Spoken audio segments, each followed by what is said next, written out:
Hey everybody, welcome back to Gun Totin' Minnesotan. My name is Andrew, and today I'm going to discuss very briefly my love-hate relationship with mounting a pistol in a Kydex sheath to your chest with these straps. It's very popular. Lots of people are making Kydex for chest carry with pistols, and I like the concept. I'll tell you that the one I'm wearing right now, doesn't matter what the brand is because most of them are very, very similar, and I'm not reviewing this one. I do want to discuss the concept and what my experience has been with several kinds of them in the past. So for me, I only wear these when I'm actually like backpacking, hiking, or hunting. It's pretty much my application. I'm not trying to squeeze this thing underneath my sweater, even though this is a bulky sweater, or my winter jacket.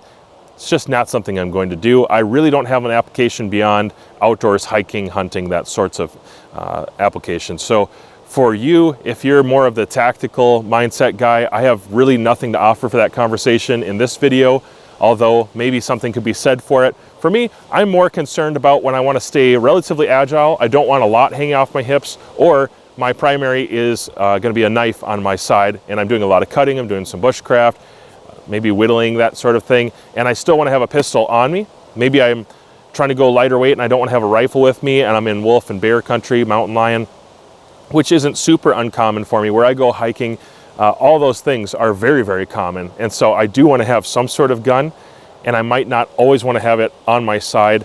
Another application would be not on this particular rig, but if I have a silencer and I need to angle it a certain way, if I'm not wearing a drop leg that goes down quite a bit lower, let me back up.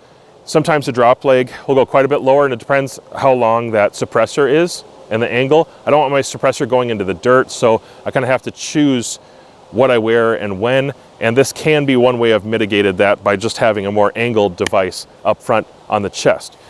So there's some of the application from me. I'll tell you that I really struggle to get these to fit comfortably all day, unless I'm wearing a sweater. So when I'm wearing a t-shirt or something really light and it's summertime, even though it's not hot, it's not extra warm when you're wearing a t-shirt, and this doesn't provide a lot of, it doesn't cause as much trouble as like a plate carrier would be, obviously. I still just don't find it to be very comfortable unless I have a sweater underneath.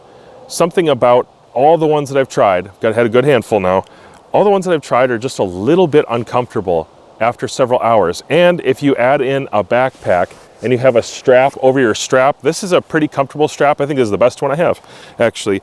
It's a pretty comfortable strap, but wearing a backpack over, and then you have your chest piece here, you have a couple of cinch straps here, a couple to lock down here, it's just not very comfortable. And this is only a compact size pistol. Another problem that I do run into would be the fact that there's a little bit of a security concern. If you're wearing a sweater or your coats have some dangly bits like this, that can inadvertently wind up in your trigger guard, and you could have an issue, maybe even a safety issue with that. So that's something that I have considered as well, is what kind of sweater I'm wearing, or actually trying to tuck this into the strap underneath. What I find is a lot of heavy people just don't in generally carry this comfortably or well. Just their body shape doesn't seem to go well with it. And then also super skinny people don't seem to do very well with it. It doesn't stay in place, it kind of wobbles around, moves around. And I'm talking about like active movement where you're climbing up things, you're not staying static in one place, you're not wearing this in your living room, making your decision based off of sitting on the couch for a while or walking around your property. I mean, actually getting out and doing some stuff. When it comes to active wear, the most comfortable place for me would be like wearing a sweater. That's probably double thick. This is a double thick sweater. It's relatively chilly out right now. And right now I'm very comfortable. It feels great. It's pretty tight to my body. It does restrict my movement just a tiny bit, but there's enough flex in these particular straps of the one I'm wearing. And I think it's durable enough. They're not gonna tear on me over time. Maybe a lifetime, but not for a few years. I think they're pretty well made. The other thing would be now actual application or indexing a pistol. I find that taking it out, you almost want to set it down lower and lower, but it's more comfortable higher and higher. So that's just a kind of a quirky thing. Maybe it's just me, and it totally could be. I'm not an expert, but I'm just telling you my experience, is that when I index the pistol, and I have drawn it out in the dark a few times, where I've had to pull it out really quickly, something was running through the woods, and I just wanted to be sure that it wasn't a bear or a mountain lion. So I pull my pistol out, and when it's really high, as it starts to ride up, if you're wearing a t-shirt especially, it starts to ride up and slip around on you a little bit. It's just awkward, and I just don't like having it so close to my throat to get it out. The one time I've really enjoyed that was like I was backpacking maybe it was last year. It was last year, I was in a hammock, and from a sleeping position, it was actually comfortable enough to wear in a sleeping position. And from here, I could easily, sleep. I could have my arms like this, and I didn't have to wonder where I put my pistol, and I didn't have to have it on my side and create weird pressure points in the hammock.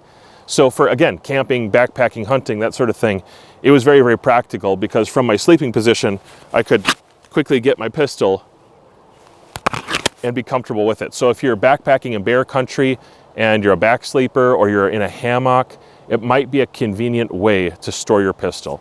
I, of course, just like everybody else, appreciate Kydex more than leather or soft materials. But one problem I've had, just adding on to this, is most of them are not convenient for carrying lights. Not many of them have an option for adding a light onto that, and it does make it really bulky. Once you do, this one doesn't have the option, but once you add a weapon-mounted light to your pistol, and if you're wearing a compact pistol up to a full-size pistol, it's just a lot going on in here, and you can't wear a very big light comfortably, and you can't wear very big magazines comfortably. I think I'm wearing a 17 right now, 17 rounder. Yep, so I have an extended base plate on this P10C, and that's about as big as I'm gonna go, which is probably true if it's on the side or true if it's in here. Now, if it's in a bag, I can wear a pretty big stick on it, and that's fine. But this just might not be important to you. Maybe that's just rambling. So now I just wanna take a couple shots right here on a piece of steel. I'm gonna throw on some glasses from Warbird. Thank you to Warbird. And I also have my hearing protection here. Bluetooth Intrepid. These are super useful. Thank you guys for sending those out, and I value this. The steel that I'm shooting at does send some spalling back fairly often, so I don't shoot any closer than what I'm at right now. It's about 15 yards. I'm gonna take a few shots with it, just drawing, just practical shooting from right here, and I'm just gonna show you that speed-wise, I really don't think it's that fast, and it's kind of a different index than you're used to drawing from a holster. So just a little something to compare before you spend your money. I'm just trying to save you some money in case this isn't a good purchase for you and you should stick with one of the other carry methods. So I'll take a couple shots now.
So as you can see, it probably just takes a little more time and practice and dedication, not to a new platform, but to a new position and a new way of carrying. The motion is different. The way that you're moving is different, rather than just having this motion where your hands are already coming up with the pistol and then pressing out. Now you need to bring your hands up, and probably only one, but both hands are going to come up to get ready. So your hands come up and press out. It's just a different thing. And you have a little bit of economy of motion. You have a little bit of difference in range that you can have because this needs to be able to come out. And so there's a little extension need for space. Just some things to think about. Again, this isn't a tactical conversation, it's more of a practical conversation. And I think my closing commentary will be just this. Since I'm not an expert and I'm just communicating what my experience has been, I would say for folks who, if you're concerned about animals, predators, maybe people, and you're hiking, backpacking, hunting, those kinds of places, it's not as comfortable to wear something on the hip, and you're less likely to carry if it's forced to be on the hip, then maybe you should look at this as an option, especially if you can wear a sweater or a long sleeve shirt underneath. Then I think it's alleviating so much of the issue for many of the designs that I've seen out there. But if you're somebody who's just looking for one new way to carry, I don't know that it's going to be really your thing. I think you'll probably be faster because most of us have 20, 30, 50,000 rounds more practice out of a side holster than we do out of a chest holster, and it might be more practical for you in that way. But this is something that's nice. I can take off when I get to my base camp and set down next to me, and I don't have to have that extra weight on me all the time. I can sleep with it for the most part in the positions that I sleep in a hammock or on my back. I do find it to be pretty secure once you get it cinched down and set for your body type. Like athletic body type people usually do the best with this. You got to have a little bit of muscle and something there to grab onto. And then also your shirt, sweater, if it's a slippery shirt, if it's more of like an Under Armour kind of breathable shirt, just depending on what you're wearing, once you get it cinched down, then it seems to be pretty solid. But you're gonna have to take some time, almost every time, and get it set up for whatever you're wearing, cinch it down. It takes a little bit more time, but for me, it actually allows me to carry certain times when I would not carry. So I'm gonna keep mine. I'm gonna keep all the holsters I have actually, because there's a little nuance for each one. And now that I've got some of the practice down for the range of motion, and I'm getting a little more comfortable with how this would actually work if I had a bear approaching or some sort of threat, yeah, I'm gonna keep it around for a while. I like them. They're kind of expensive, and I'm hoping that in the future, there's more options that are light bearing and are not like $100 plus. If you guys have one and you want to comment down below what your experience has been, things that I missed that are pros or cons, I would actually like to hear about that. I doubt I covered all of it because this is just an off-the-cuff video. But if you liked it, I'd really appreciate it if you would like, share the video, and maybe subscribe if you haven't done that already. If this video interests you, maybe watch one of these as well.